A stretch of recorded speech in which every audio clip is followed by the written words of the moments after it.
Good afternoon. The meeting will now come to order. Welcome to the November 5th, 2020 meeting of the City of Raleigh Appearance Commission. My name is Corey Bates, and I am chair of the commission. I'd like to start by acknowledging that we are conducting this meeting using a remote means, an electronic platform. I would like to ask for your patience today as we proceed, as there might be slight delays as we transition between speakers, participants, and presentations. The commission is charged to provide guidance, advice, and recommendations regarding the visual quality and the aesthetic characteristics of the City of Raleigh. The members of the commission represent a varied field of expertise and interest in the quality of design throughout Raleigh. Now I'd like to ask staff member Carter Pettibone to briefly explain for the participants how we will be conducting today's meeting. Carter. Thank you. Carter Pettibone with the Planning and Development Department. Today's meeting will proceed very similar to a regular meeting with a few minor adjustments. If at any time a participant has issues with the technology, please send a message to the moderator. Aaron Morden is moderating this meeting. The chat function has been disabled for the meeting for all participants and the commission members, except for the ability to message the moderator if you have technical difficulties. For the administrative alternate courtesy review, a city staff member will provide a brief introduction and presentation. The applicant will then be acknowledged to present their case and have 10 minutes to do so. Speakers for the applicant are asked to provide their name and address for the record.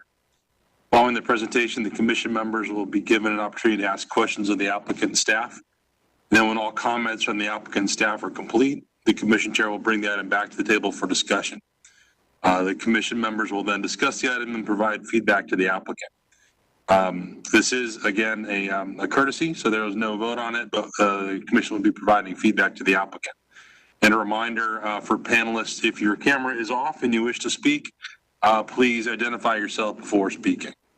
So now I'll turn it back over to the commission chair to conduct the courtesy review. Thank you, Carter.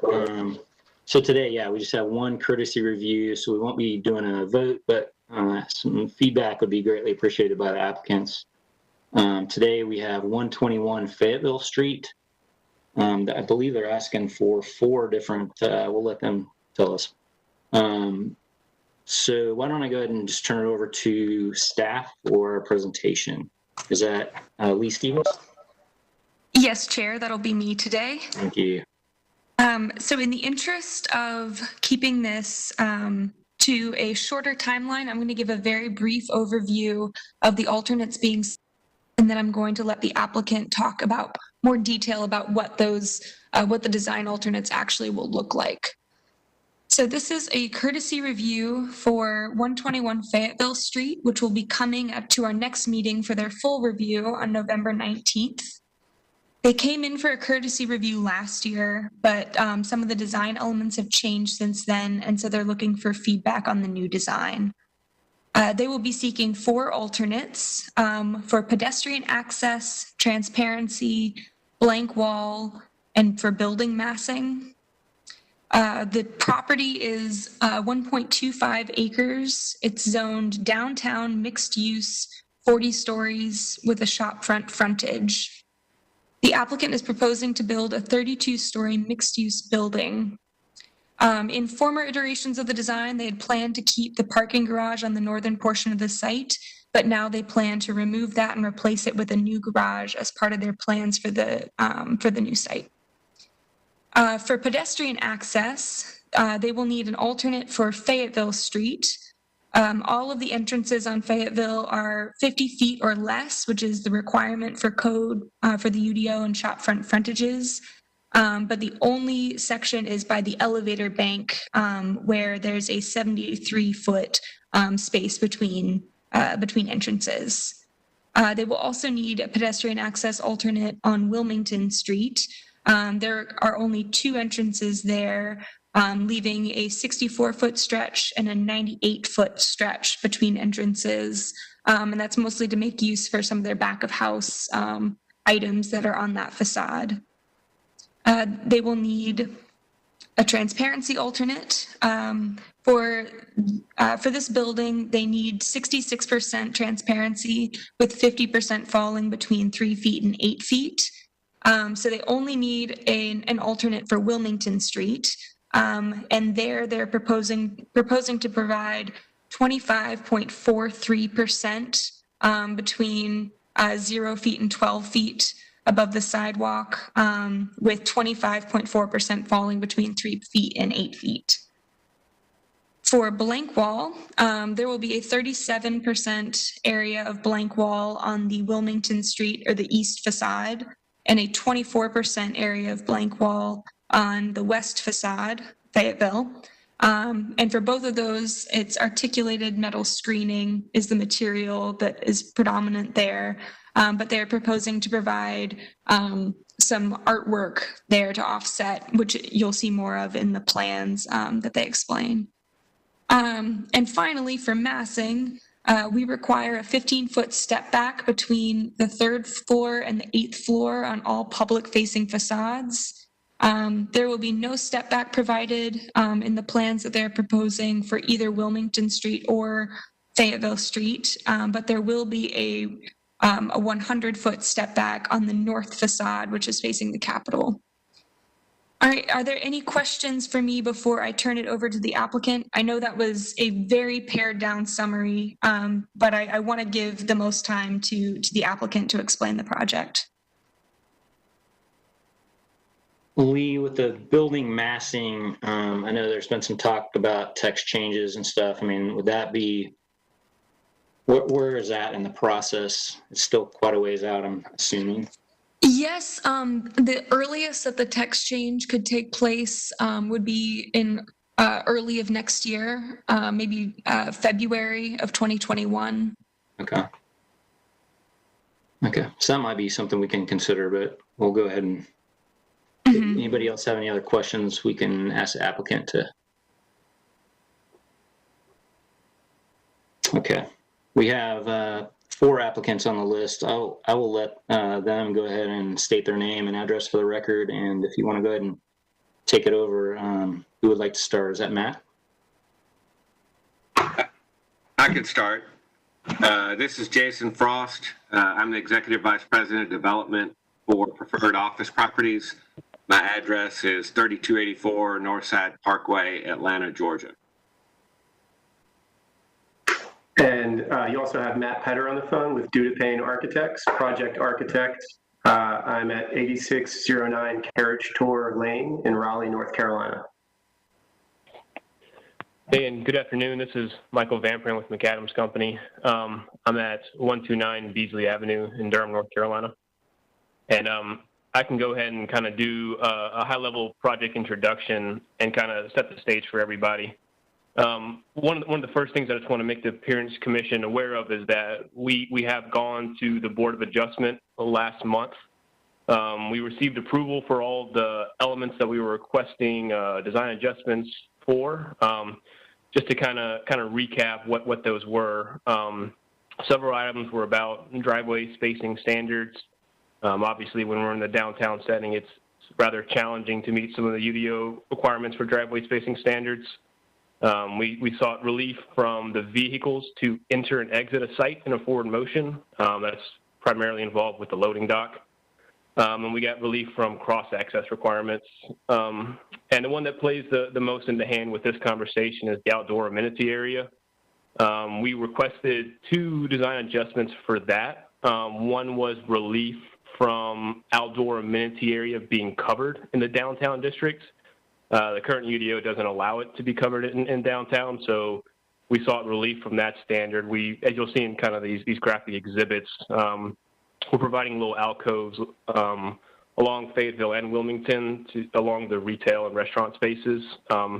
So we wanted that to be counted towards outdoor amenity area. And the gallery or the linear courtyard, if you will, along the south side of 121 Fayetteville, part of the property, part of this courtyard extends off-site. And so we sought relief for that off-site outdoor amenity area to also be included. So like I said, all of those elements were approved by the Board of Adjustment last month.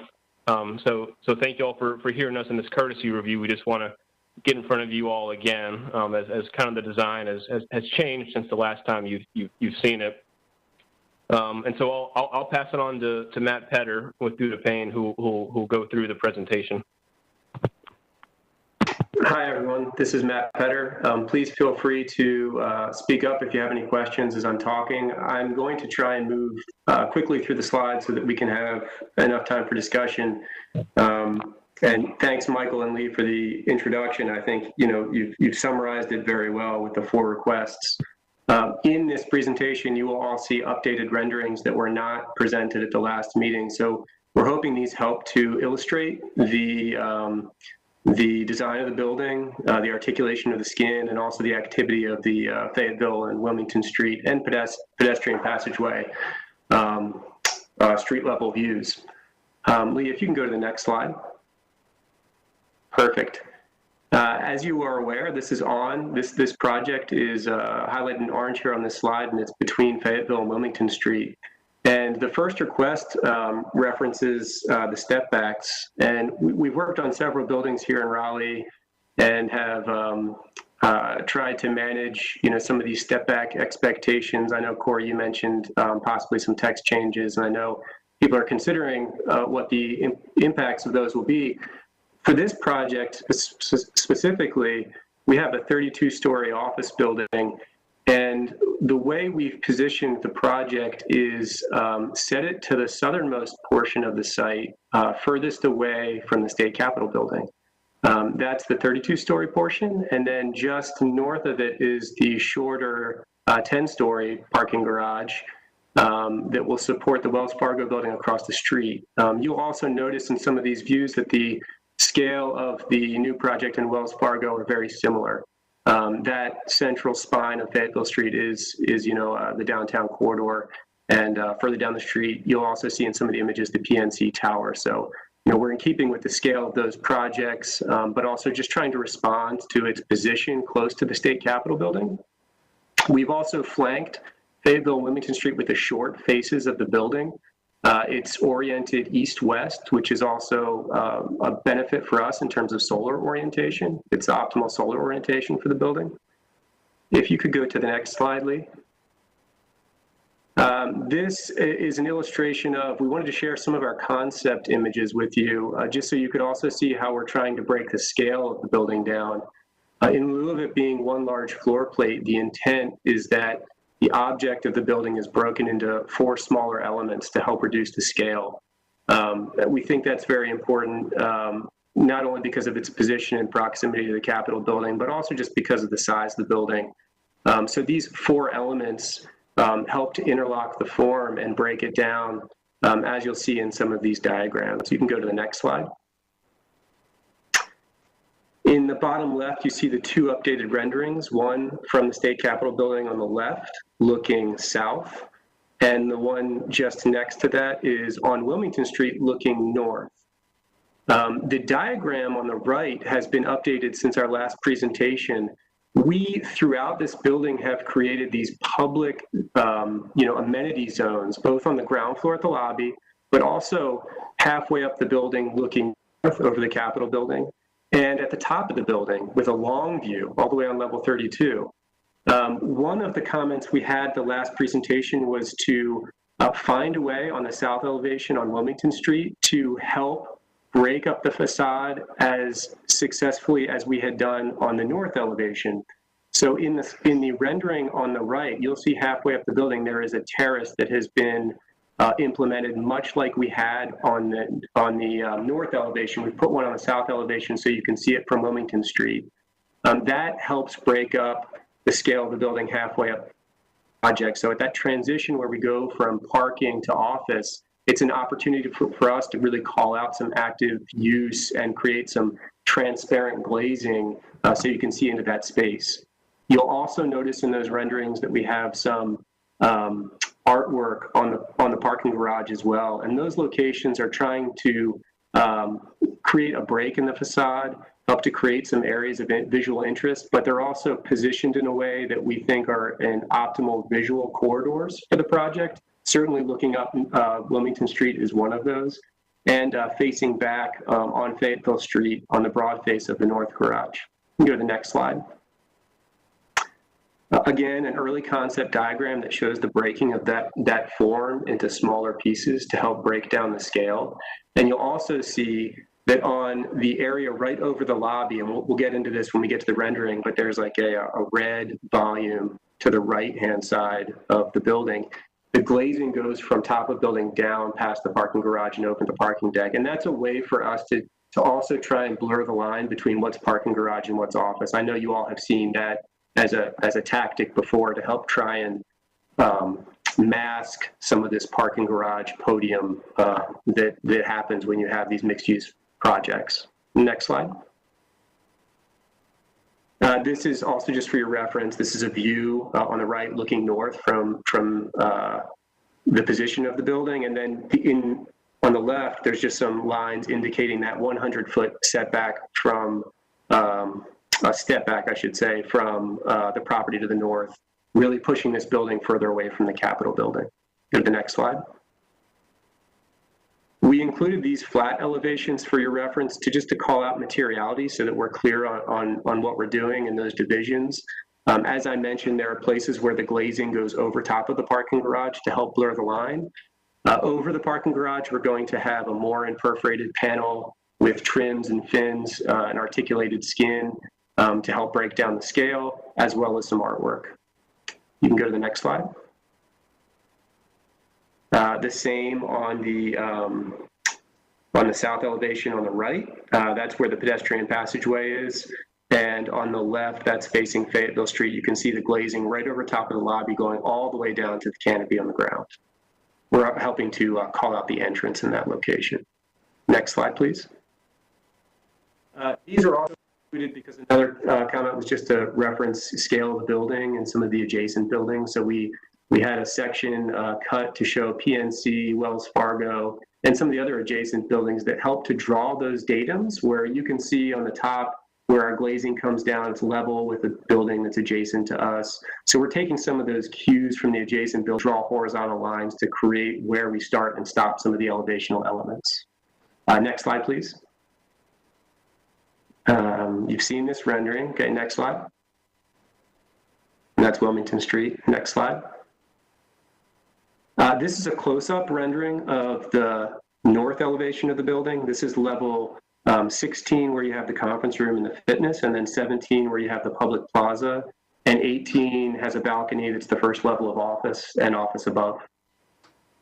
Next slide, please. An illustration of the ground floor lobby. This is at the southwest corner of the project facing Wilmington Street. The elevator bank comes down, and this corner just behind you, and you'll see in another view, is all glass. So this glass corner turns into the pedestrian passageway to help open up the pedestrian passageway to create more light and more space. Next slide, please. Transparency was the other request. And as Lee commented, we now, with this new design, meet the transparency requirements on Fayetteville Street. But on Wilmington Street, we do not. If you go to the next slide, please. These are the diagrams for your reference, just indicating the transparency calculations here on Fayetteville Street that we do meet it. You can go to the next slide. And on Wilmington Street that we do not. And part of this is due to the fact that Fayetteville Street is obviously the primary street, and we're not putting any curb cuts or back of house functions on that street. We only have 2 elevations.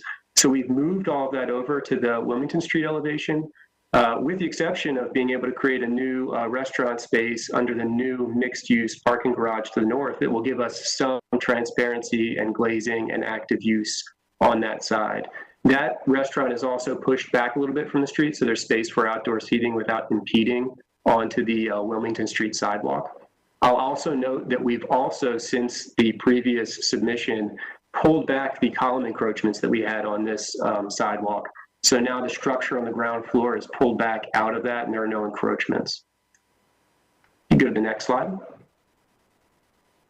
Pedestrian access is the other one that we mentioned. I believe the next slide is going to show you a ground floor plan where we can walk you through the locations of the doors. Perfect. And this is really where you can begin to understand the building. On the bottom left is the main lobby entrance on Fayetteville Street. And as you can see, as I was describing, the glazing turns the corner into the pedestrian passageway. It is being redone new pavers, landscaping, benches, modern lighting to help enliven this space.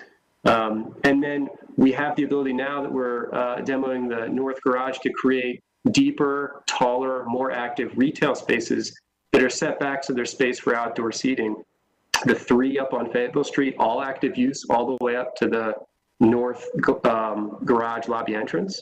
And then when you look on Wilmington Street, you have the loading dock starting at Plan South, you have the loading dock, and then as we march up, we have the generator room, our egress from the building, the parking entrance, retail space, and then another parking entrance. And I will note, as Michael described, we have had some back and forth with transportation on the parking entrances and reduced those curb cut widths to dimensions that were more agreeable, and have gone over those with the BOA and received approval. So we've massaged those quite a bit to make sure that we were working with the city on those.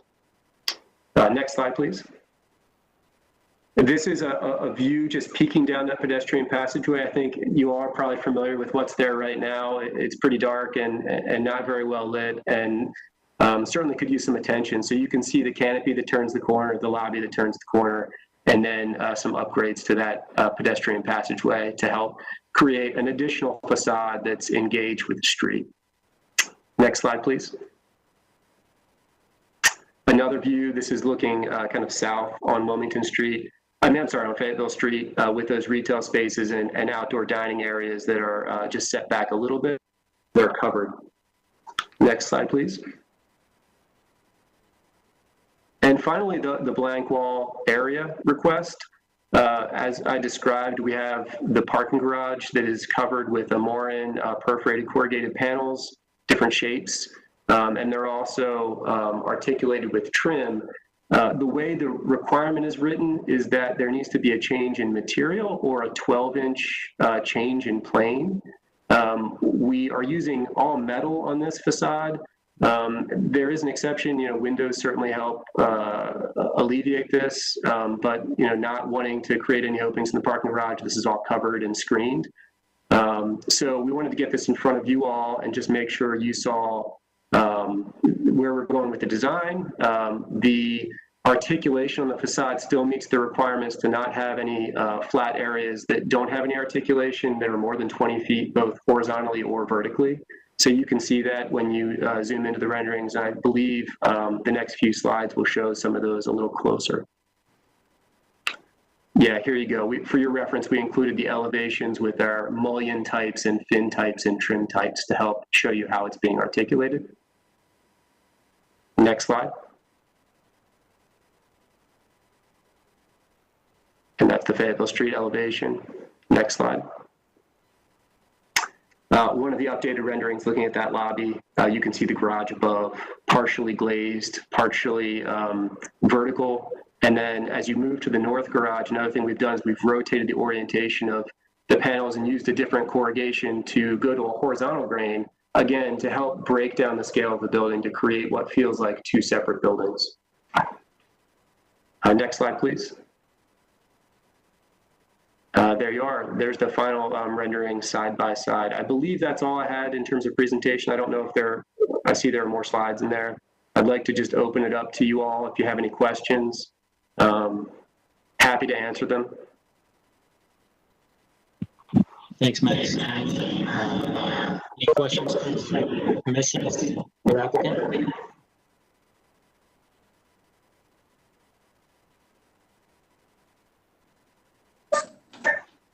Now, you may have mentioned this, but as far as opaqueness of the metal screens, like with those, would you be able to see through them at night? Like if there's lighting behind them inside the parking lot, would that be visible, or would it pretty much be opaque? It would be visible in some conditions. You hit the nail on the head, Martha. We are always trying to find ways to try and deal with that. The screening on the parking garage is in order to be an open parking garage and not have to be mechanically ventilated and sprinklered. Means that the panels will be 40% perforated. So 40% open on the panels, little dot patterns. we'll certainly work to try and mitigate the light pollution that comes out at night. What we've done before is we've provided shields on the side of the light fixtures when on the garage on the outside face to help block that from shining back out. But there certainly will be visibility, a little bit of visibility inside. Matthew, we're also putting those on occupancy sensors, correct? That is correct, yes.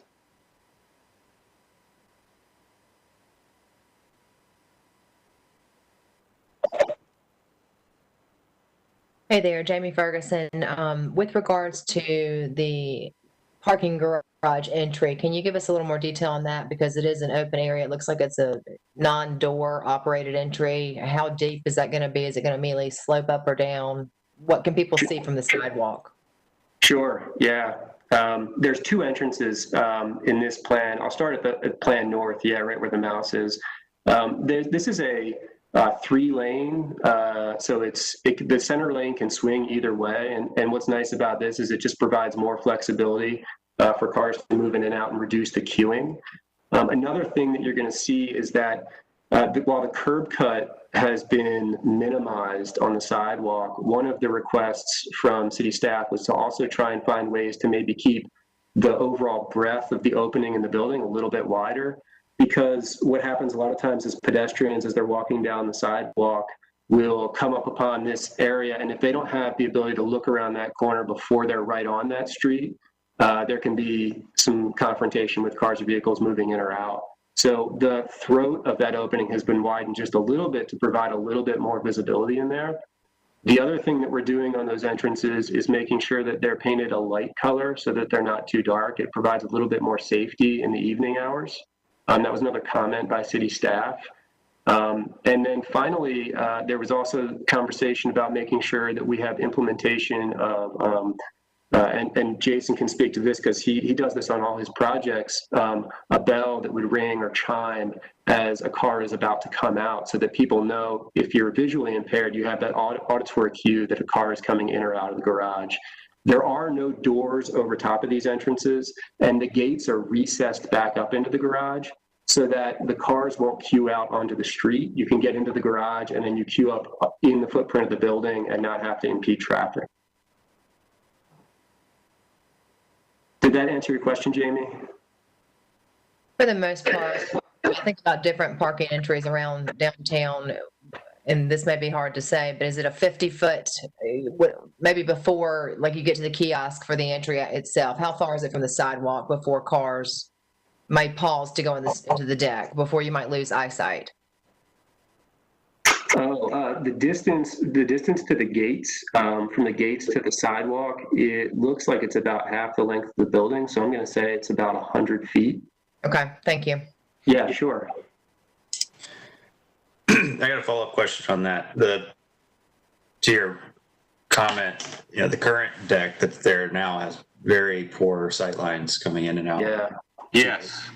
Very poor. So making sure that is addressed sounds like you've thought about it. Yes, sir. So we worked with the transportation department heavily on both of these. So, currently, to your point, those gates and arms are right out there by the sidewalk. Yep. It's skinny. It doesn't meet anything. And so we took a lot of you all's feedback in addition to transportation and actually pulled this building back to where we're not encroaching with our columns and such. And that's why, to Matthew's point, you'll notice, we pulled those gate arms back, approximately 100 feet. I don't know that it's exactly 100, but we pulled them way back to where you don't have that situation anymore.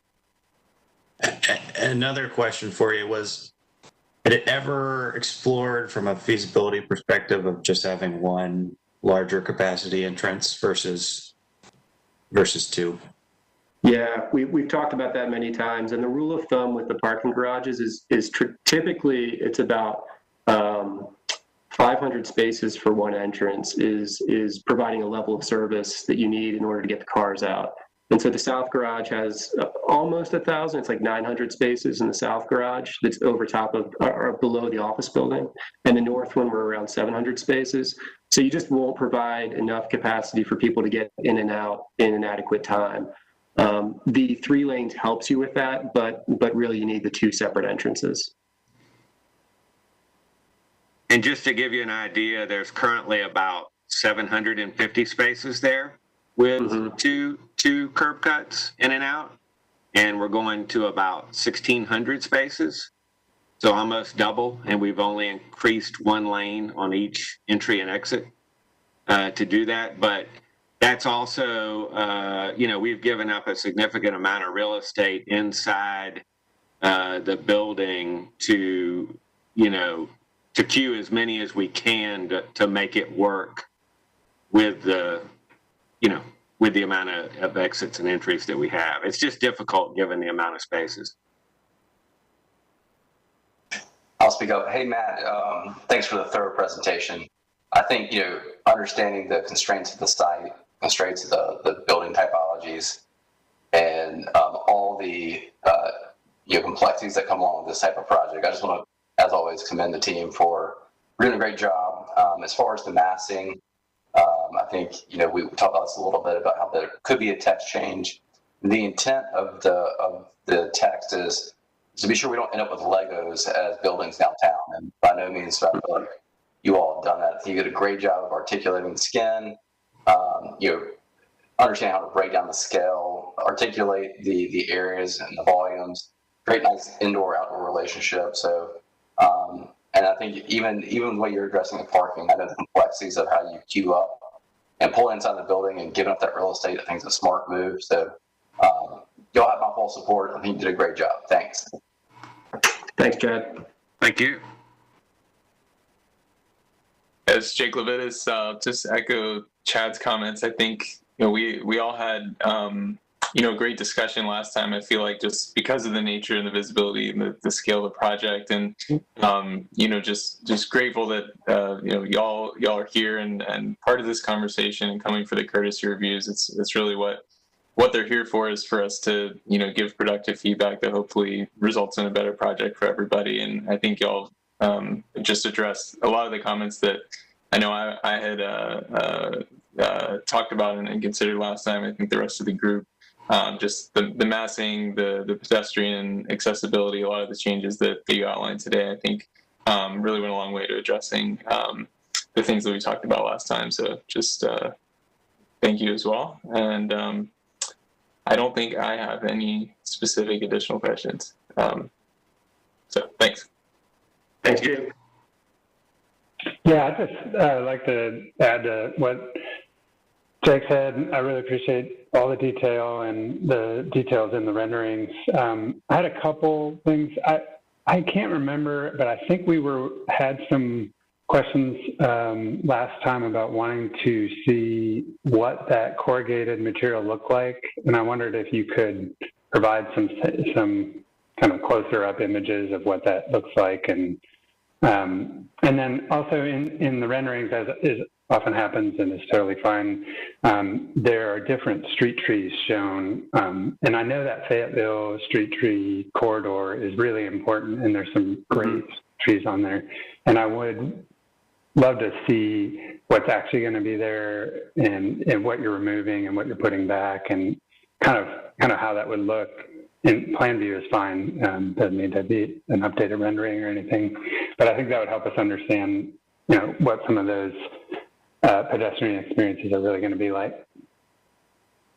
Yeah, absolutely, Adam. We can, for the final presentation, we could bring in a sample of the metal panel. I have some at the office. And then I can also grab some images of another project where we've used the same panel in a different manner, but the same panel. It's up in Reston, Virginia.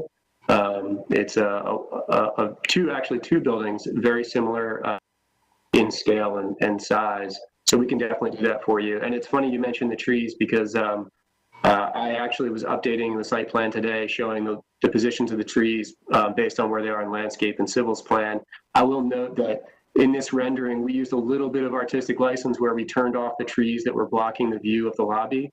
There are two trees right there that are existing on Fayetteville Street, and Michael, you can jump in and correct me if I'm wrong, but essentially what is existing there on Fayetteville Street will be put back, or will stay in the same place it is. The intent is that those trees that are on Fayetteville Street will be in the same position, and those are shown on the ASR plans as well. On Wilmington Street, because of the curb cuts, they're changing position a little bit, but they are also going to be on the other street as well, on Wilmington Street. Okay, that's great. Could you just, when you come back, could you just like note somewhere how many trees are there now and what's going to be there when you all are done, and maybe just a little detail like that so we can get an idea of what's changing? Absolutely. Yep. Awesome. Thanks. I have a quick question, just two things. This is Catherine. Will you be also working on that linear alleyway? Is that part of the project, or does that remain the same? And then also just curious if you've done any like sun and shadow studies and the height of this building. What will it cast on the Capitol? You know, will it reach that far, or are there any kind of, was there any thought about that? Yeah, good. Yeah, the first question, the pedestrian passageway or the pedestrian gallery, yeah, absolutely. That's in our scope. We're all very excited to pull the trigger on that and enhance it. That's a big part of the project, to be honest, because right now it's pretty dark between the two, and we think it could be a really successful corridor and a nice space if it's just enlivened a little bit. And so you can also see how we've turned the canopy at the lobby to actually go over part of that space to help address it. So it won't also, by rotating the lobby around the corner, it won't feel as long because it's going to open into the lobby. So the first, 30 feet of the lobby are really going to feel like, you know, you're still out on the street. And then you go through the passageway and you make your way out to Wilmington Street, and right above you is that piece of artwork. So we think that's really important. The sun study, yes, just for reference, we are approximately the same height as the Wells Fargo that's across the street. And the site orientation is pretty much true north-south up Fayetteville Street. So in terms of shadow lines, you know, you can just kind of imagine it's going to parallel what you experience from the Wells Fargo building right now. So in the afternoon, the shadows are going to be to the right of the Capitol building, you know, casting kind of, 2 o'clock, 2 o'clock to 3 o'clock to 4 o'clock in the afternoons. Right at noon, it's going to be true north-south. The sun, you know, whatever high noon would be right down Fayetteville Street. So it will track across to the north. I'm going to rescind my earlier statement. I didn't have any questions. I just have one quick one. Sure. On the Wilmington side, you've got the two entrances and then the restaurant in between them. And I'm just wondering, on the pedestrian access side, I'm sure you played around with it, but from a safety standpoint, accessibility, have you looked at, you know, previous projects where you had this kind of layout, and if so, did you find it was better to have the two entrances together? Is that even feasible, or could the entrance be next to the one on the south so that the retail wouldn't be in between two garage entrances? Does that make sense? I think it does. So the position, you see the red line right there is an indication, the dashed red line that goes across the site, is everything south of that line is a cast in place concrete structure that's the high-rise building. And that garage entrance for that building really has to be just to the south of that line, but north of the loading dock, because what we have to do is we have to climb up as fast as we can and then get enough height that we can have that retail space on Fayetteville Street. And then we turn around and we go over the lobby and then climb up again to make sure that we have the clearance for the trucks over the loading dock.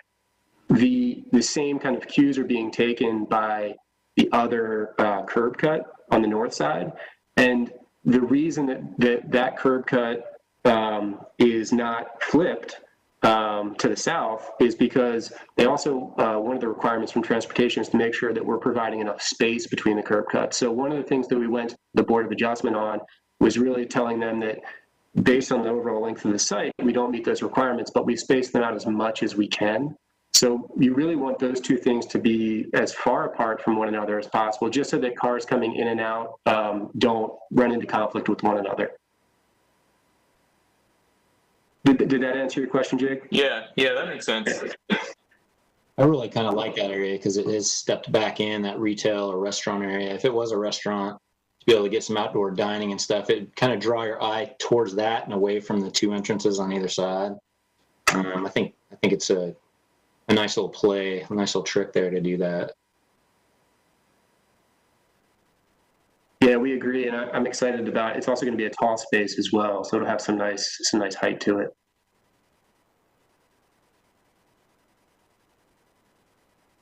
I forgot to ask one question. Oh, sorry. Go ahead. I just had a couple of comments, more so than questions, but I definitely love what I see so far. In terms of that pedestrian passageway from Fayetteville Street to Wilmington, do you envision there being some opportunity for activity similar to what's down the street near the YMCA building, so that they could have maybe pop-up shops and stuff like that in that space? Because I think that has really enlivened that similar type of corridor. So that was one of my questions. And then I would just, as a comment, a concern, having walked up and down Wilmington Street near this parking garage a lot, is that cars are oftentimes, I see cars coming out of there and almost hitting pedestrians as they're walking by. I don't know what you all could do to remedy that, but it's just a concern of mine, and I don't know if that's been addressed in this design at all. So let me take that one. So we've worked with transportation in great detail on that. So in addition to the queuing being pulled back into the building, Matt mentioned earlier that as folks in their cars get closer to the exit of the sidewalk, it'll be a bell that goes off when they cross a certain line. In addition to that, we have the two-way mirrors that'll, on both sides of these entries, where if you're walking down, you would get a heads up of that. We also are queuing the arms inside the deck, and we'll have arrows and X's of electronically both inside and outside the deck, where you can see which lanes are active for exit and entry. So we've worked in great detail on exactly your concern, and it will be much better than it is today. As far as the pedestrian passageway, we have about 20 to 25 feet in between our building and the buildings adjacent to us. By kind of ground lease rules and with the city, we had to maintain a 10-foot pathway through there. Could folks activate some portion of that? They could, and that would just be part of the programming, of the site when we're open. You can't activate inside of our building because that facade is actually loading dock, and there's also the transformers for electrical and such like that. But in the 25 feet strip, we'll definitely be working to, make that a great place. Yeah, and I'll add to that, to Jason's point, that just to the right-hand side near Wilmington Street at the end of the pedestrian passageway is a surface parking lot. And we've even talked about how nice it'd be to have a food truck just park out there, at lunchtime, because Hargett Street, just to the south of this plan, there's a lot of activity right there. It's a great spot. And it's also a way to break up the length of that as well.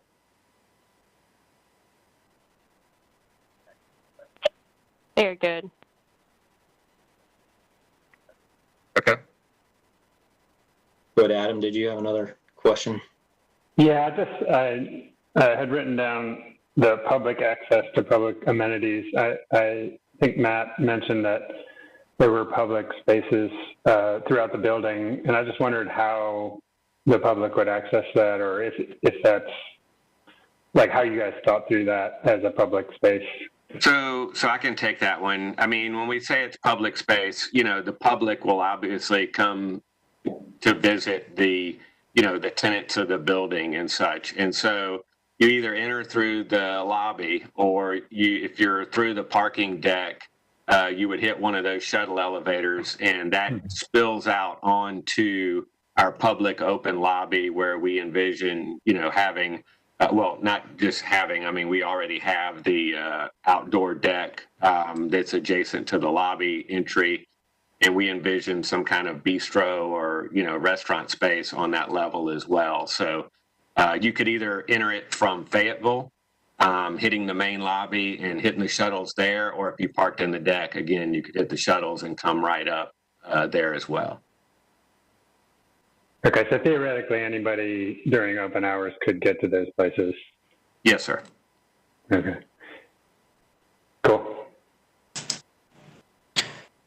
Is there any access to the building from the Wilmington side? There is not. Into the office building? Right. There is not. And if you're walking from Wilmington Street, that's part of the pedestrian passageway, right? We're spending a significant amount enhancing that. So if you're walking down Wilmington Street, you could easily take the passageway to the lobby and go up. Got it. I've got a general comment. I don't really know that you can so much address it. I'm a little challenged by the Wilmington side just and as a consequence of, the priority of Fayetteville Street, but that by moving everything to the Wilmington side, you create this dead zone from a pedestrian perspective that is challenging from a storefront environment of, the spaces currently pre-pandemic were slightly challenged. And I know that will continue to be a potential challenge with this type of pedestrian setup. So I wonder if there aren't ways, and I don't have any answers off the top of my head, to make that more appealing for pedestrians or, activate it in some way beyond just that singular retail space. Well, the big deal, currently we have two curb cuts on Wilmington. And so the only thing we're introducing from a curb cut here, literally, is an extra 30 feet for our loading dock. And that loading dock supports not only the office building and not only the retail that's at the base of 121, but it also supports all of the retail that's in the north deck. Currently there is no support for any of the retail there. And the reason that the retail on the current Alexander Square deck has been vacant for years and never really been effective is it's really only about 20 feet deep. I mean, the depth of that retail is not conducive to anybody who wants to lease it. And as such, it's never leased. So what we've done is we've literally minimized every curb cut. So you're going to have a better pedestrian experience from the width of the curb cuts that are out there. We've widened the sidewalk compared to what is there today. And we've significantly increased the depth of this retail to where it can function as real retail. It has support from a loading dock area. And to Matt's point, this is a tall space. So, I don't know that a retailer would do it, but there is the ability to also actually go in there and create kind of a mezzanine experience in that retail as well. So, I wish I had a better answer. I can tell you we've done everything we can, and we think it's going to be significantly improved with what's there today. But when you take Fayetteville off of the table to do anything, there's not a lot we can do. And again, working with transportation, we have 2 curb cuts there today. We are literally adding 1 incremental curb cut, and we've necked that down to 30 feet. You'll notice that loading dock down there, it expands as you get inside the loading dock, but it's more narrow as you exit onto Fayetteville. And that's a direct deal of working with the city on that. I can absolutely appreciate that, and I appreciate all the thought and design that's gone into it to improve it. Wilmington Street in general, has that challenges, and I think we can all think of cases on the backside there of several buildings where that is a challenge for the pedestrian experience. Yes, sir. Well, I'm glad you asked that question. I agree, and thank you for the answer, because walking down that street quite often, it is pretty vacant. And I understand, hopefully that retail space will be more successful, but it does seem like it's a lot of parking deck entrance. So just to share that as a concern, and I know it is a complex problem to solve on that street. Widening the sidewalk is a very good thing. That is one of Wilmington's biggest challenges, is just the lack of width in the right of way. Yeah, absolutely. With respect to everybody's time, we're about 50 minutes into our 30-minute discussion. So if anybody has, I want to respect everybody's time, but I also want to give plenty of feedback. If there's some further comments, go ahead, but I just want to kind of call last call here. So we can kind of move on to our next. Any other questions?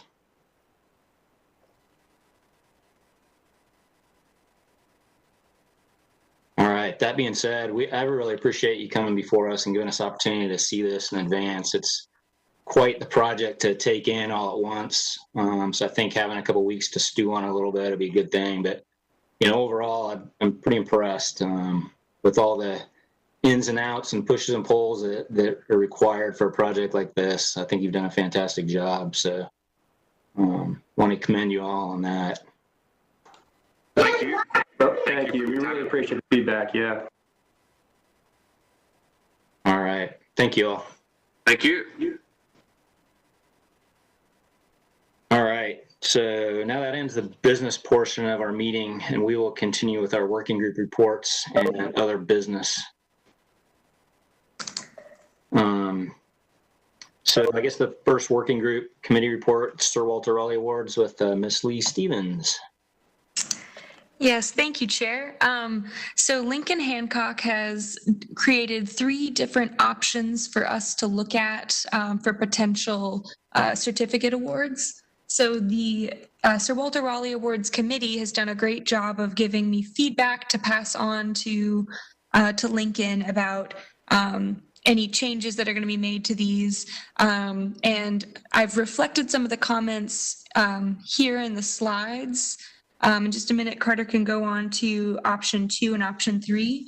But in general, the theme of this work is to reflect the connection to the natural environment and ground it in something that's uniquely like North Carolinian. These are native species and native plants that are represented here.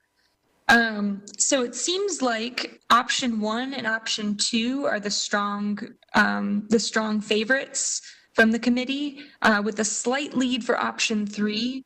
So I'll leave some space here if we want to briefly talk about which direction to go in, but I'm also very open if people just want to email me afterwards with any other tweaks they want to see to these designs that aren't reflected here that we can pass on to Lincoln. So I'll leave it to you, Corey, with how you want to proceed, if you want to do a vote or if you're good with just going with option 3.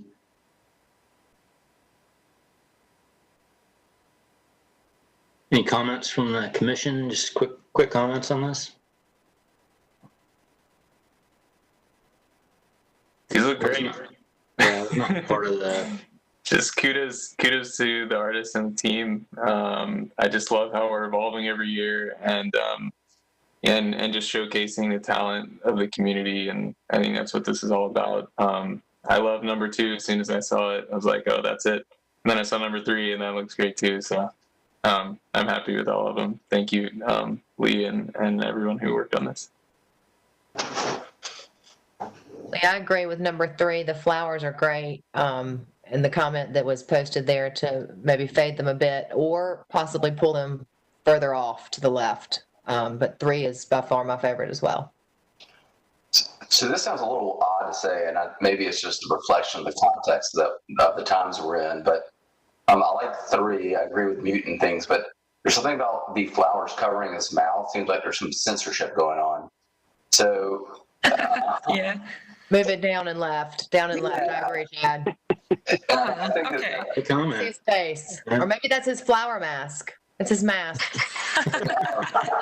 Sorry, COVID mask. the geriatric dog that barks twice a year is apparently decided tonight's the night that he's going to go for it. But the number two, I like it, but it's the text relative to the eyes is a little weird to me. And then number one, I like it, but again, I feel like I'm getting this little like creeper stare from the eye. So they're all great. I think there's just the context to kind of push things around to better compose the image. Okay, excellent. Thank you. Great comment, Chad. Done for the night. Cut them off.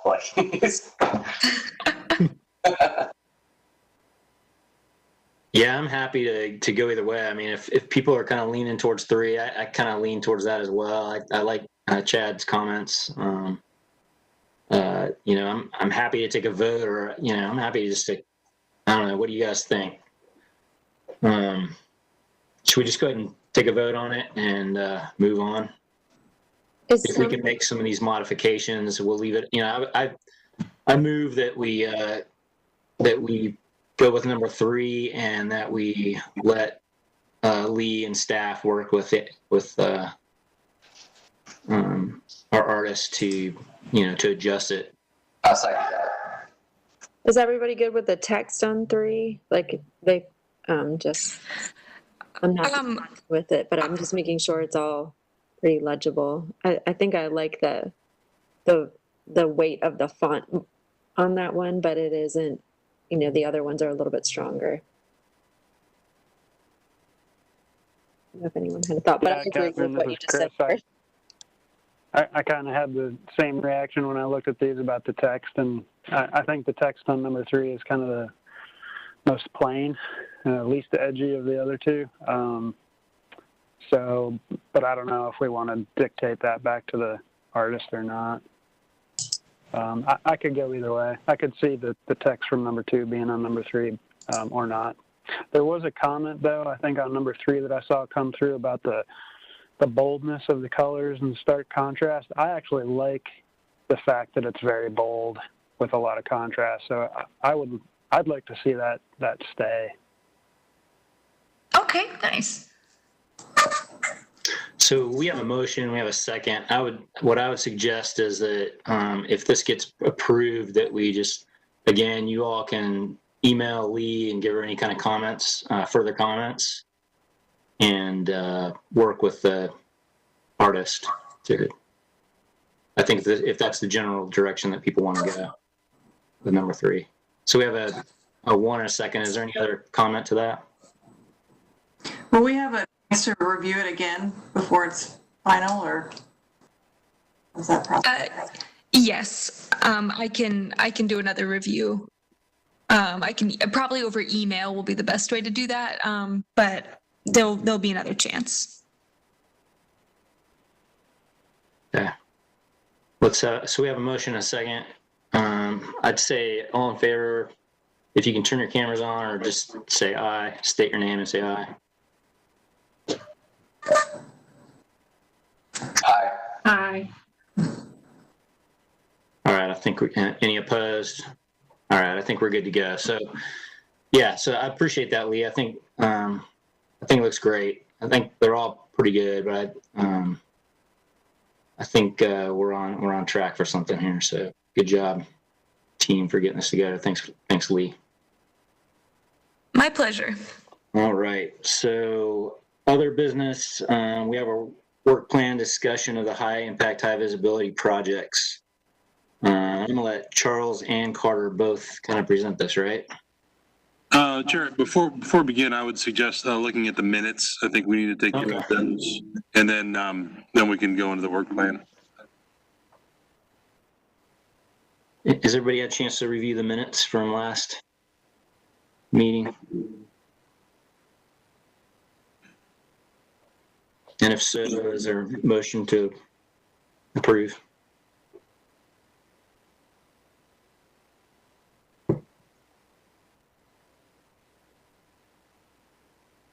Corey, it's Jamie. Motion to approve the minutes. Second that. All right, second by Adam. All in favor? Aye. Aye. Any opposed? Okay. Motions are approved. All right, what do you think? Carter? Charles? We gave Charles the night off, so it'll be me. Lucky him. Yes. So just to begin, we spoke about this a few, maybe a couple months ago by now, but this is kind of resulting from the work plan presentation that former chair gave to council back in March. And of course, you know what happened after in March. So I wanted to kind of catch back up. And you had kind of came back to staff and said, hey, let's look at these kind of council assignments we have for our work plan kind of in phases and look at maybe the high impact, high visibility first. So what we want to do is, since we have a number of new members or newer members that weren't around when we had the initial high impact, high visibility work done, we want to kind of give a little introduction and talk about what it kind of morphed into, and then maybe some options for kind of continuing this topic and looking at kind of integrating your work plan and getting back to council. Just to give a little background, this was initially a request from City Council back in February 2017. Some folks think it was kind of coming off a couple projects on Hillsborough, especially the old hotel there in your campus.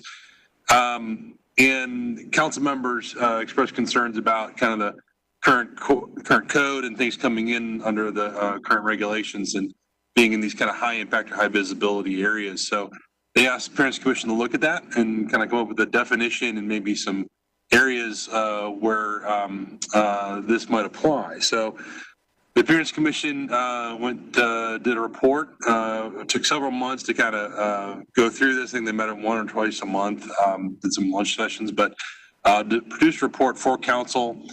Council received that and immediately referred to their Growth and Natural Resources Committee. And then over the course of quite a while, the Growth and Natural Resources Committee looked at it under a number of meetings. I think it was 3 meetings that they talked about kind of criteria and filters for development. And then it got to be December of last year, and an outgoing council, there were a lot of things on their plate during the year. They decided to report this to council with no action taken. So kind of put it in the new council's court in 2020. So just kind of give a recap of the project report. Like I mentioned before, this was done over several months with a committee and then brought back to the full commission. And staff put this together with the help of the committee, looked at some peer cities, including Boston, Seattle, Pittsburgh, on how they do their design review. And of course, those are different states, so they have a different regulatory framework, but we wanted to kind of get an idea what other cities do. And we looked at varying criteria, geography, things to look at. And then kind of a little bit beyond the scope of the mandate was to look at a potential for a process for design review. And what that settled on with the group was looking at something early on, either before or early on the site plan submission, look at coming before the commission for recommendations, kind of like what the committee did or what the kind of commission did under the old ordinance, which was making recommendations. And they the developer or applicant could say, thank you, or this is great, but we wanted to look at getting these early on in the process. As I mentioned before, it went to the council and then to the Growth and Natural Resources Committee, and this table kind of shows what happened with it over the time period. That first line row was kind of what you all suggested, which was looking at things with urban frontages, city growth centers in the comp plan, proximity to major city parks, Lake Dix, proximity to bus rapid transit, that was just coming online, and looking at kind of some benchmarks in the code, which kick in parking requirements. So right now in the previous code, we had 30,000 square foot. Below that, you didn't have to supply parking for, or less than 16 dwelling units, or and they settled on a 4-story limit. So the council committee looked at that and staff did analysis, and we figured that looking at the previous site plans under the UDO, about 25% of those site plans would have been impacted or had to go through this. So the committee asked us to look at some other triggers, actually reducing that square footage to 25,000 square feet, adding in high vehicular volume streets, looking at proximity to parks, and that brought the average up, or estimated percentage of projects impacted to be about 43%. And I think at that point, I think the previous council said that that's a little too much. Can we find something maybe in the quarter to a third range? Sent it back to staff, and staff went through different iterations and what they could do and looking at criteria. We also looked at taking out any project that had gone through a conditional use rezoning that had actually been in front of council before, that might have some design aspects, so they're not kind of coming through twice. So you're getting rid of previously zoned property, previously zoned projects, getting rid of the geographic filters.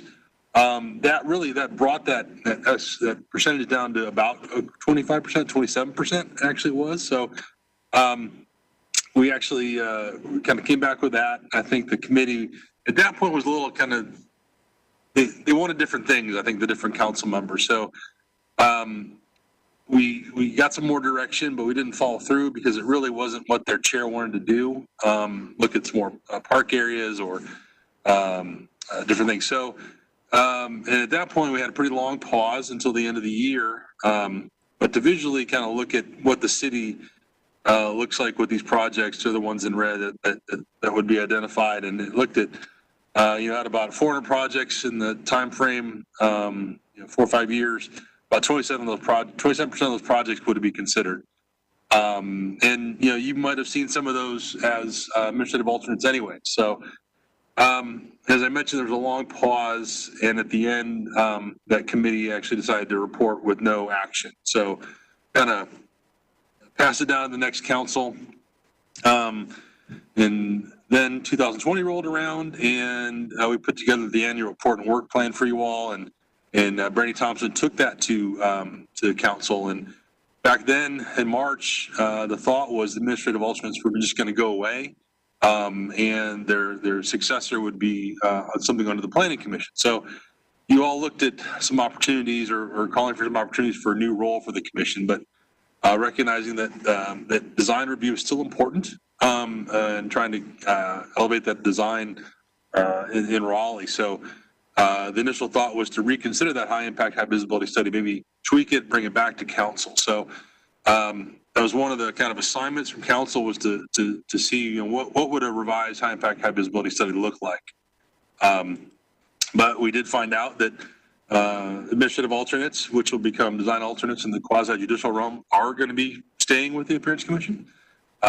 So another thing that came out of the work plan is the commission identified a couple trends they had seen over the year or so, and kind of up to that point pretty recently. One being the kind of focus on projects having this inward facing focus, and sometimes leaving in the back of house things on the street and not making such a good pedestrian environment. And the other was in one of the projects we just saw tonight, something that referred to as parking deck podiums, where you've got 5, 6, 7, 8 levels of parking between the retail on the street and when you actually have active space. So that was something that you've seen quite a bit.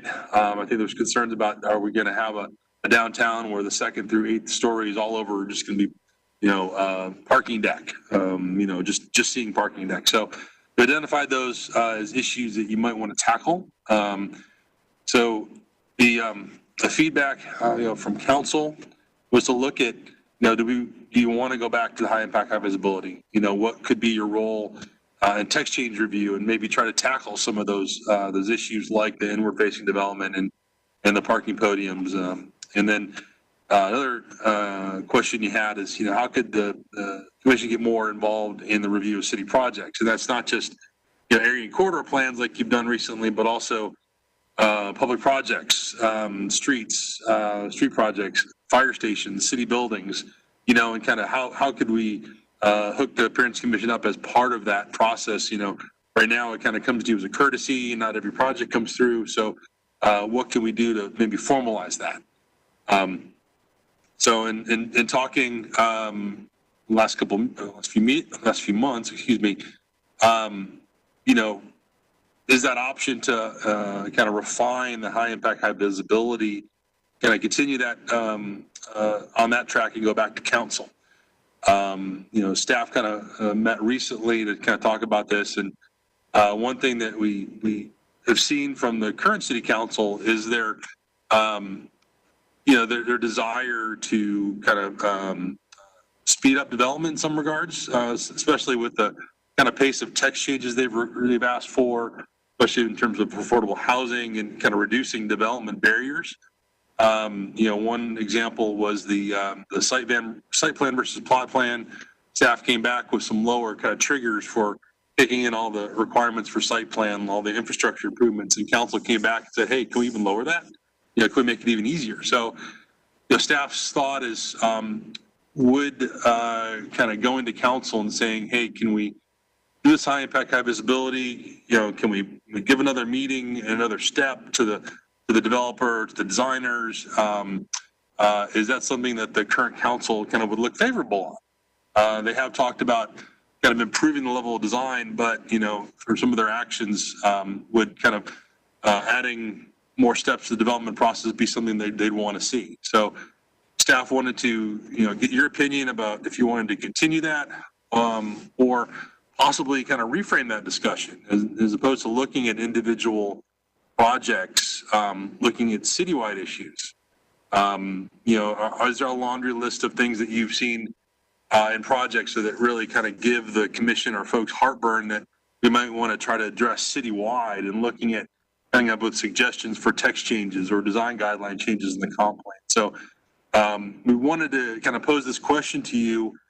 Did you want to pursue, I mean, both? Did you want to go with high impact, high visibility down that road with the option, with the thought that council might say, hey, we don't want to do that anymore? Or do we kind of want to turn it around to be more of a citywide and looking at specific issues for all development? So, and we also wanted to kind of talk again about the other kind of assignments from council being, you know, how does the commission plug into text change review kind of in a more formal process, as well as commission review of city projects. So I know that's just a lot of stuff I put out there, but I'm happy to take questions kind of on, you know, the past with how the high impact, high visibility project came into be and kind of what happened with it, or talking about your options kind of going forward. So like I said, that's a lot, but I'm happy to answer questions and kind of guide a discussion, or however you want to do it.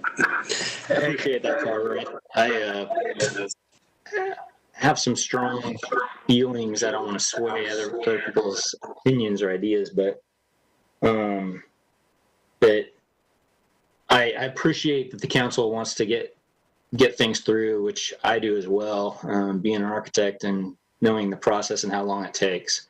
And I think there are many ways to do that other than maybe wiping out this. I think, you know, people are going to have a hard time saying that they don't want better design. And I think that we can argue the case that projects that come before the Appearance Commission end up with better design, and we have a better Raleigh because of that. And so, you know, my opinion is that we do find a way. I don't know what it is, if it's this or if it's kind of a portion of this, that we are able to see those buildings and ask some of those questions visually.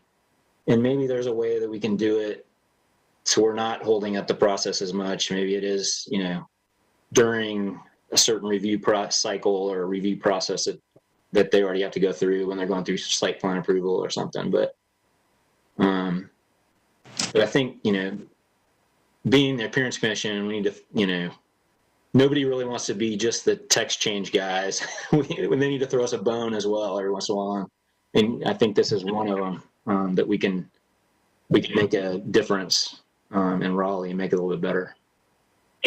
I totally agree with Corey. You know, I think this is really important. I think a lot of really thoughtful work went into this. And in a way, I think this is an effort to take some stuff off our plate in that, so we are not looking at so many, itsy bitsy projects, and we're focusing on the really important ones. And those really important ones, high impact ones, need more review. And so I think that's reasonable. And if you look at the kind of stuff that we've suggested in the past and the way that we influence projects, I don't think we're slowing things down. I really think we're making things better.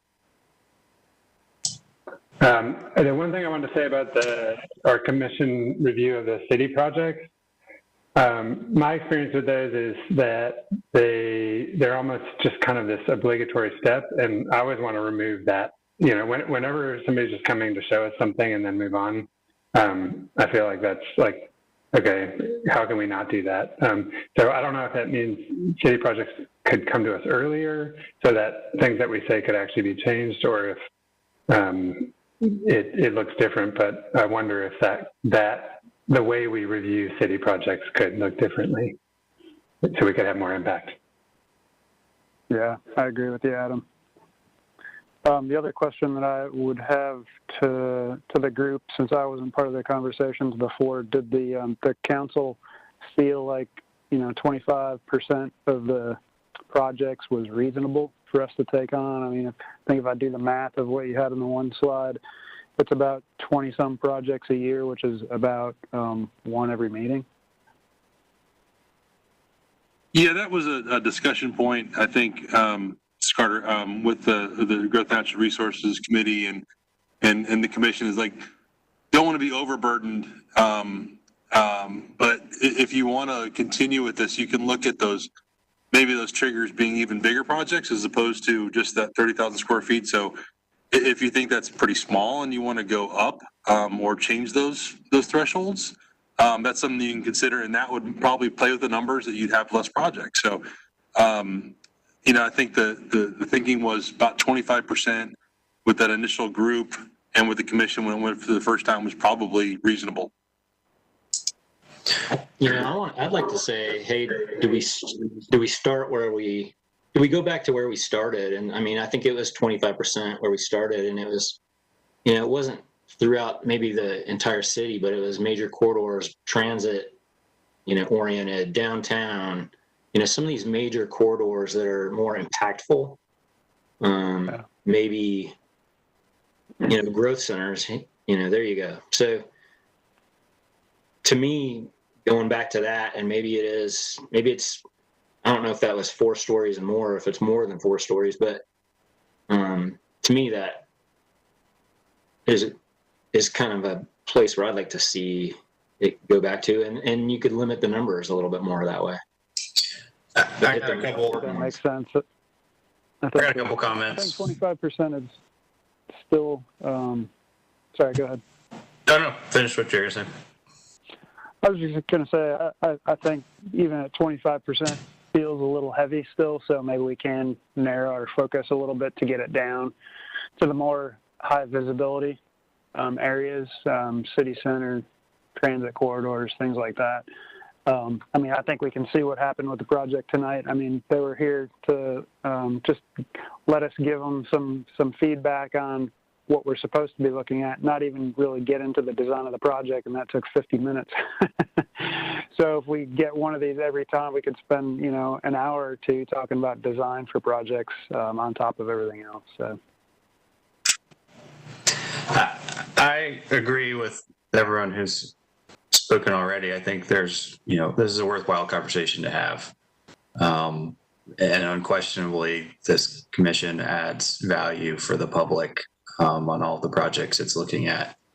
I tend to agree that I think you could potentially pull the scope back as a means to make it more reasonable. I think it could be something very simple,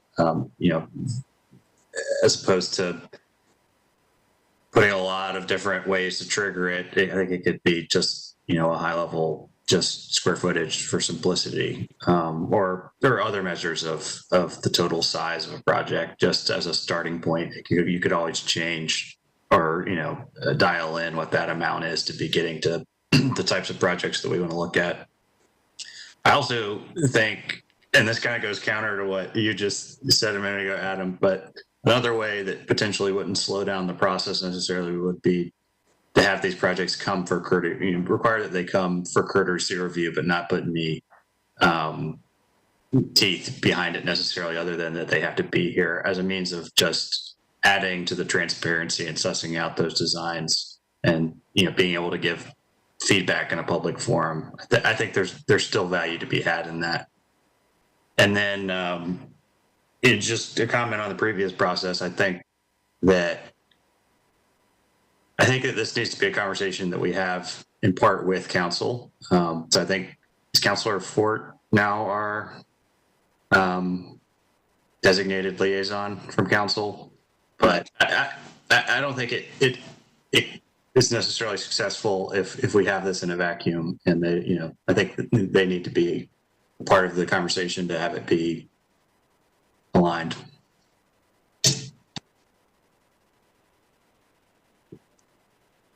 Yeah, I think that's a really good point. Carter, do we have any idea how many of the projects, or can we guess at how many of the projects that we would be reviewing in our other duties would be also these projects? Because I wonder if that would make this seem smaller if we were already looking at them.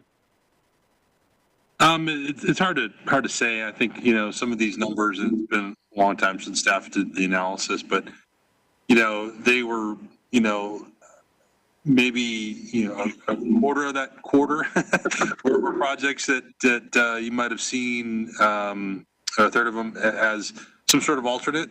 Pretty much any project over 8 stories was coming to you, or kind of still is coming to you, because no one's, doing the, kind of wedding cake buildings that, with a step back. So, pretty much any project of height that was coming to you anyways. So that was, a number of them were in there.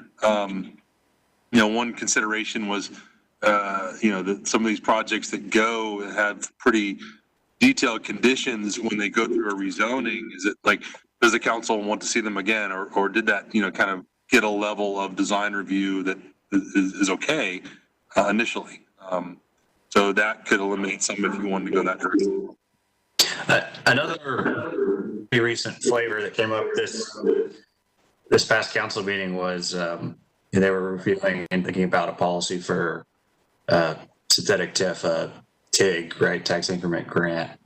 So I think that there is value from something like this in a capacity like that for large scale projects that are impactful and iconic.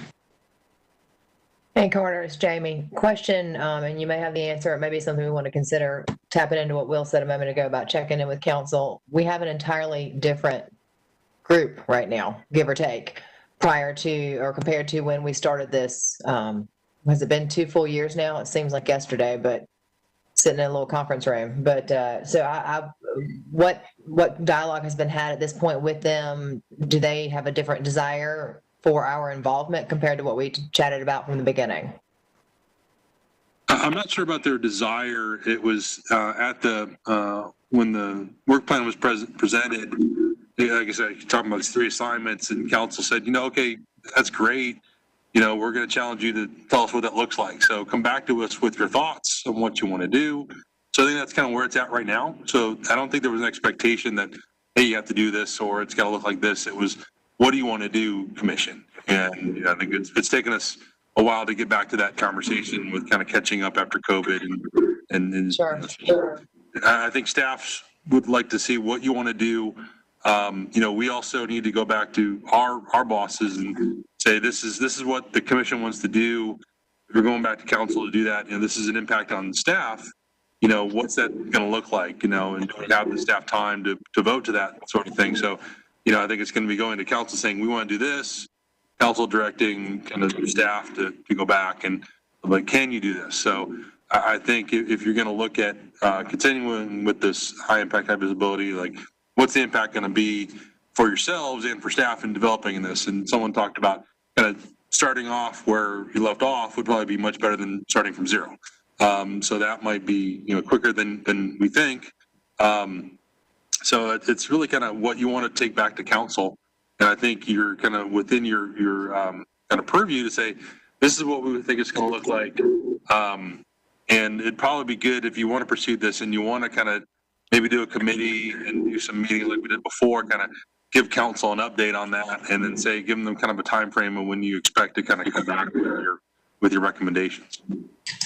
I think it's appropriate for the commission to interface with council and remove staff from a little bit of an awkward position of advocating on behalf of the commission on something like this.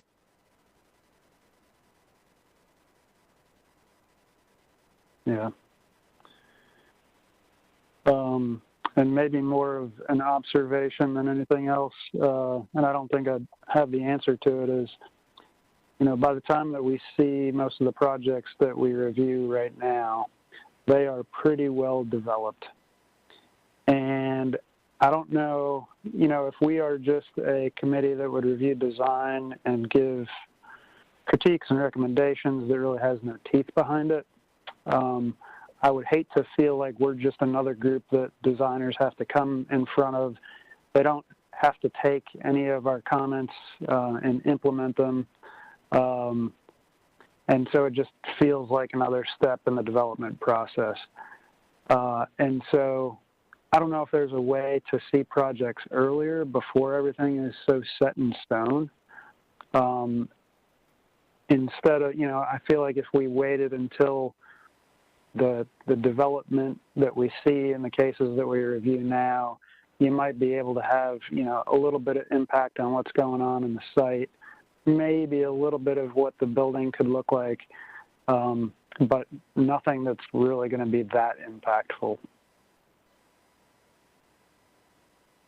And I don't know what the solution to that is, but I definitely don't want to be another cog in the wheel.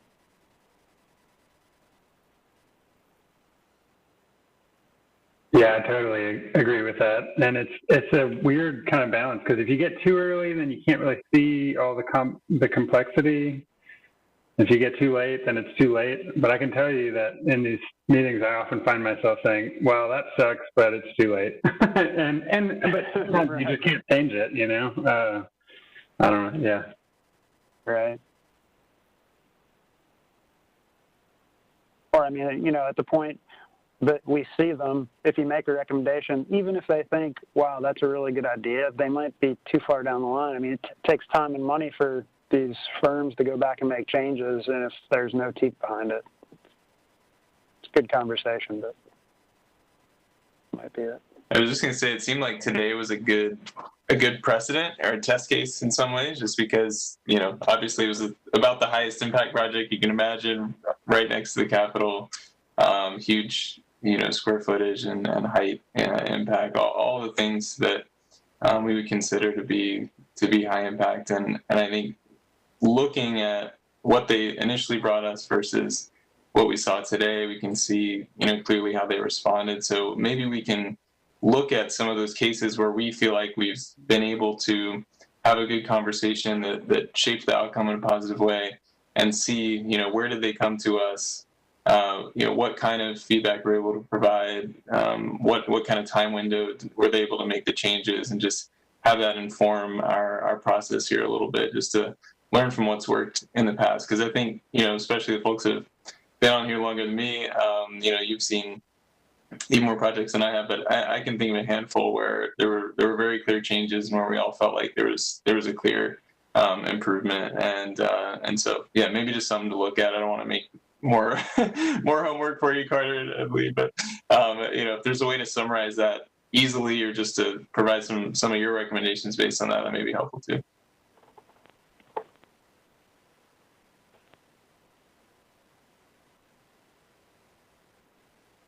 I really like Will's point about the council addressing, or the commission addressing council directly, and I wonder how we can do that, or what the step towards that might look like.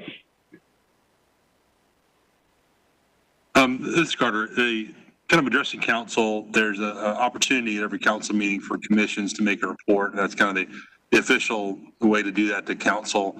You know, you also do have a liaison. That'd probably be first step, I would say, is that if you've got some ideas and you want to, you know, bounce it off the council member, that's the way to do it to start. But, you know, kind of official channel would be kind of coming before council at a council meeting and you know.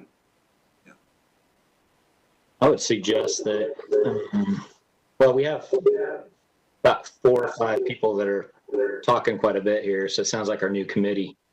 I think, you know, I would suggest that we do form a committee if this is something people are interested in pursuing. Candace, I believe, is offered to kind of chair that. She can speak up if thrown her under the bus. No, that's okay. I was involved to some degree in the last one, so it was interesting just to hear what people were saying tonight. Yeah, I'm happy to kind of at least, you know, give the information that I know from our last round, and a lot of the discussion that we had tonight came up. I think our first stab last time was just getting an understanding of which projects would come before us, and we didn't talk as much about the process for those. But yeah, I think you're right, Corey, and that, you know, having a lunch or something to kind of get everybody on the same page would be great. Yeah, I think once that happens and we kind of have a good everybody kind of has an agreement of how we want to proceed. I mean, I'm happy to, maybe Candace and I, I'm happy to kind of meet with Ms. Fort and maybe, you know, I think getting her buy-in first, and then maybe, you know, then talking to council a little bit, but maybe since she is our liaison, kind of giving her the heads up and meeting with her after we narrow down what it is we want to do. Then we can go to council and she can kind of be on our side a little bit more, assuming this is what she wants to do as well.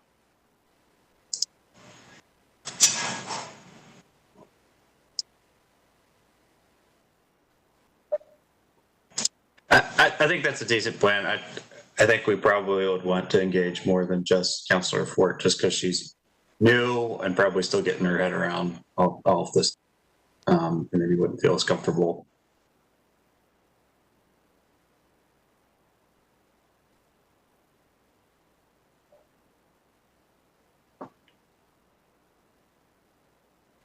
Well, if there's no objections, what do you think, Carter? I'm thinking that we can we go ahead and, I don't know if we need to take a vote or not, but, you know, if that's something people are interested in, as a committee here, as a commission, let's see if we can set up a meeting and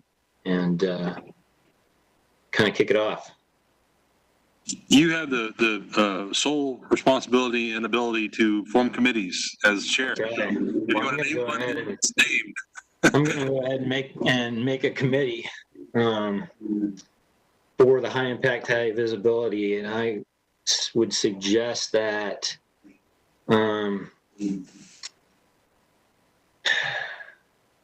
if people want to go ahead and tell me now if they'd be interested in that committee, that'd be great. If they want to email me or Candace, we can do that as well.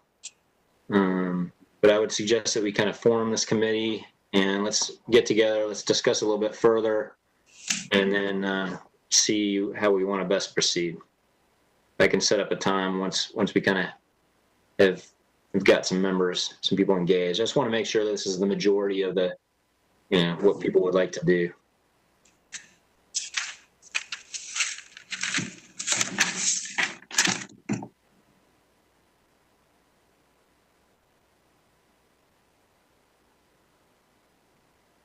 Yeah, I'd be happy to join. All right. And Adam and Will and Chris. Sure. Yep, I'm good for that. Great. Well, we'll send out an email, and yeah, feel free to email us, or maybe we'll send out an email just kind of talking it over and see if we can find a time. We'll do a little Google thing, see if we can get together and work something out here in the next, in the next couple weeks. We'll see if we can get together. All right. Is there any other business that, before we close out? We're just after 6 o'clock. Any other business? All right. It's quiet. But I want to say that I like Lee's haircut. I really appreciate that. Thank you. You look good. Show everybody your hair, Lee. Where's your face? I haven't seen Leah. Yeah. I gotta take my hair down. I was off camera. Hold on. Oh, busted. Sorry. Here she comes as a beauty queen. Ta-da! I've not seen anything here. Sorry, what was that? Oh, there we go. Oh, I see you now. Oh, that's helpful. I figured being in quarantine was a good time to try something new. It looks good. Thank you. Nice. All right, y'all.